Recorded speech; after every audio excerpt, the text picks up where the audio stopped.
Hello, today for review I've got yet another model made by KB Ear. It's their flagship model named Hi7. So Hi probably refers to that it's the highest model in their lineup, and 7 means that it's 7 driver hybrid in-ear monitors, single dynamic driver and 6 balanced armatures per each ear.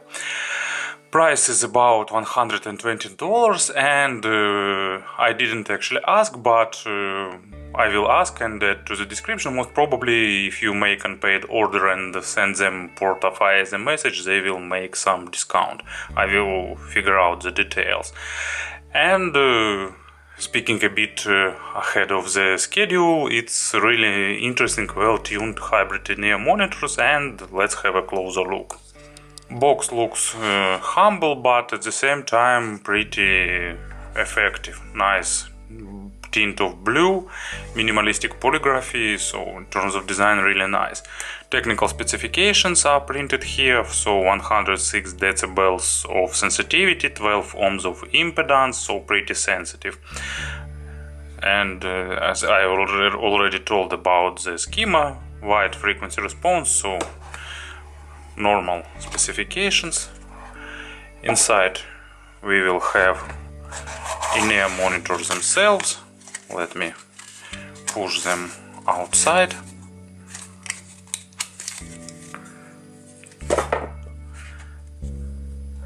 Velvet storage pouch. I don't like the touch of velvet, but it looks pretty nice and pretty attractive. So if you're not so sensitive as I am, it will be a good option for you. Also stock cable, velcro for winding, and 2 sets of tips. So gray one with narrower openings and black one with wider openings. They will give you a bit different sound. In terms of design, they are a bit unusual, but at the same time really well built. There are 2 color versions available, gray one and bluish one. And as you can see, they've selected a bit unusual placement of the connectors. Usually connector is moved to the back part of the earpiece, but here it's in the middle, and I can say, at least in my ears, it provides really good fit, because this position of connector is more comfortable for me. But of course it maybe depends on the ears, but for me it's really good idea. Really long extended spout, so sound isolation is a bit above average. Good lip for holding the tips, nice protective grille. So in terms of design and in terms of build quality, it's a really well made model. As you can see, there is kind of grille on the outer side, but I doubt that this grille is acoustically transparent, because sound isolation level is pretty good. So if it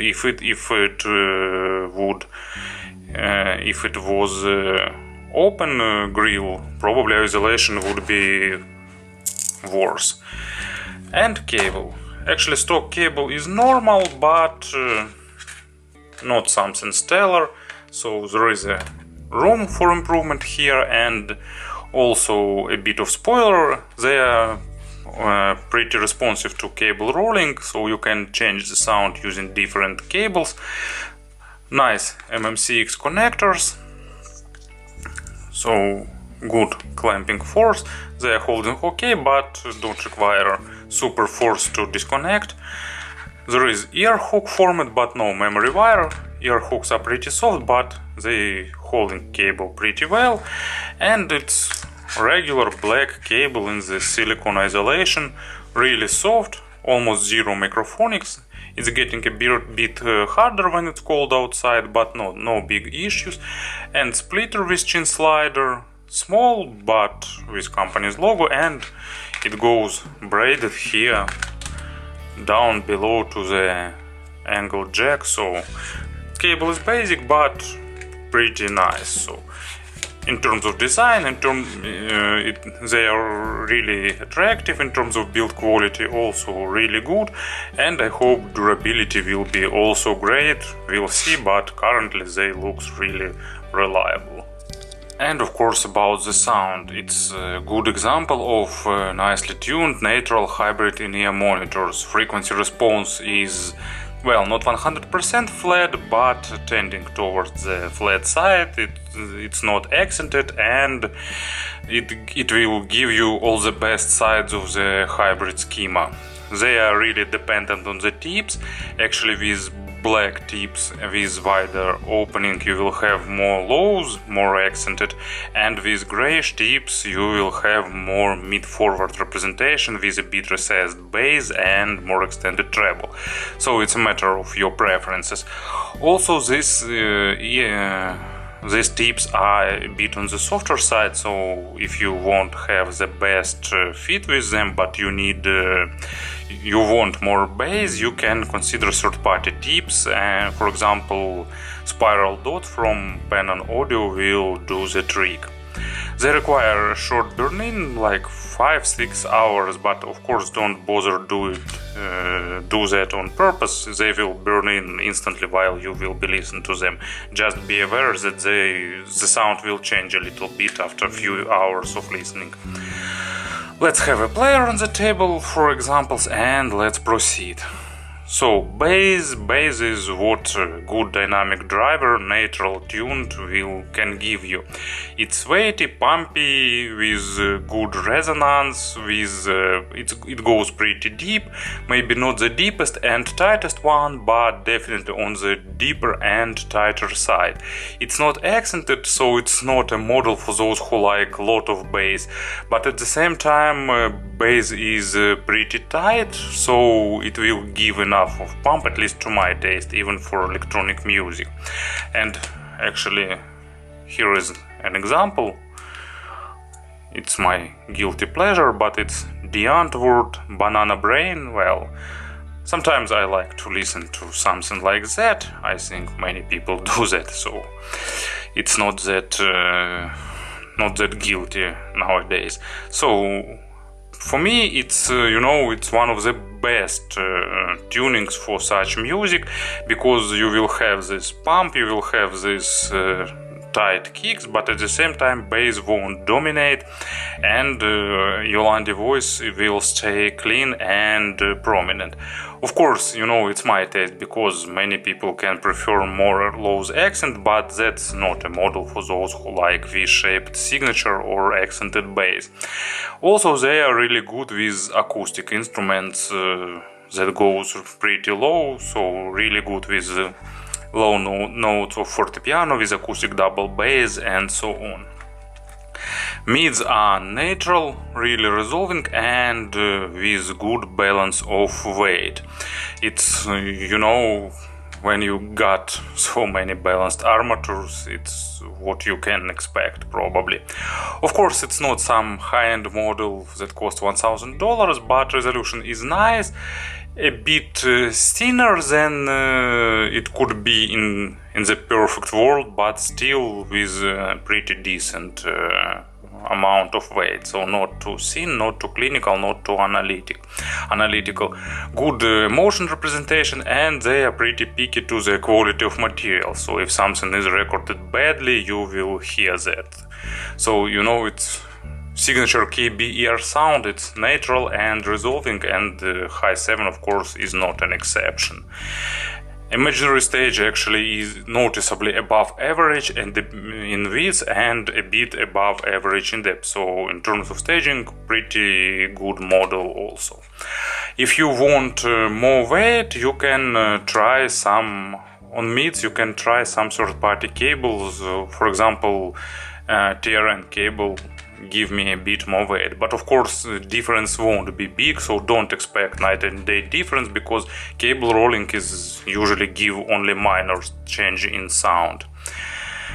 As an example for the mids, I've got actually also not truly audiophilic recording, but nice illustration. It's Rammstein links 2, 3, 4, or what it will be in German, Link 2, 3, 4.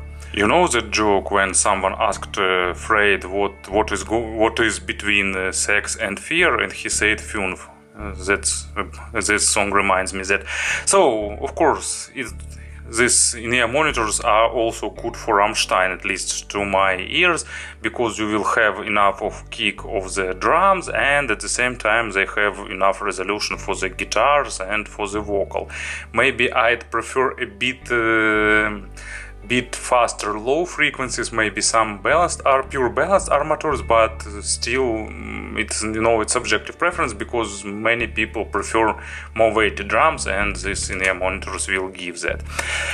And treble. Actually, treble has surprisingly good extension, up to 10 kHz without any spikes, without any drop-offs, or without spikes, without drop-offs, pretty linear treble with good attacks and decays, with basic layering and enough of weight put into this part of sonic spectrum. Of course, after 10 kHz treble is recessed, but it's what should be done for modern records with issues of mastering, because when some compression is used, usually treble after 10 kHz suffers greatly. And this will give you pretty realistic cymbals, a lot of overtones, so pretty enjoyable in-ear monitors if you like to listen to some well-recorded instruments. And I've got yet another example, and it's Gentle Storm, side project of Anthony Lucassen and ex-vocalist from The Gathering. Forgot her name. If I will remember, I will put a subtitle. Really good orchestral metal album, and what is fun about it exists in two versions: gentle one and heavy one. One is closer to heavy metal traditional, second one is closer to acoustic and folk music. So you can listen the same tunes two times with two different representations, and it's enjoyable. So I've selected Heart of Amsterdam, really nice track with really good video clip. Just find it on the YouTube. I will also put a link in the description if I won't forget about it. Nice, really nice female vocal and engaging tune. Of course, it requires a lot of overtones to represent and a lot of good treble to represent it in all its glory. And these in-ear monitors are playing this part pretty nicely.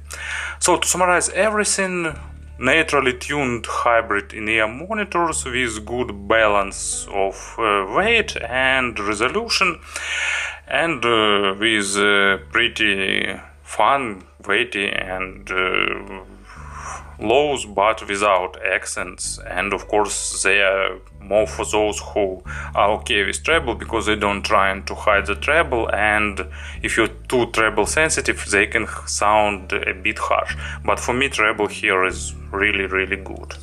And briefly a few words about comparisons, just a pair of models to work as a reference points. If you need some additional comparisons, just feel free to ask. So KZ-AS16 on the mids and treble, they remind this model a little bit, but KB Ears is a bit more refined and a bit more natural on the mids and on the treble. And of course on the bass, main difference is that this model is dynamic drivers, so more weight and more punch here. And Echo OH1, another hybrid model with natural signature, but Echo is a bit more resolving on the mids and treble, but also a bit thinner and sharper, so for those who like micro-detailed focused signature. And one of my most favorite hybrid models in this price, in similar price range, actually they are a bit more expensive, it's Hi-Fi Boy OS V3. A bit more weighty on the mids, a bit more detailed on the treble, a bit slower on bass, but with a bit more accent, so just a bit more V-shaped signature, not totally V-shaped, but a bit closer to V-shaped, and they are probably a bit more natural, but at the same time, of course, they are like $40 or $30 more expensive. So to summarize everything, really nice, well-tuned hybrid model for those who like natural signature. Thank you for attention.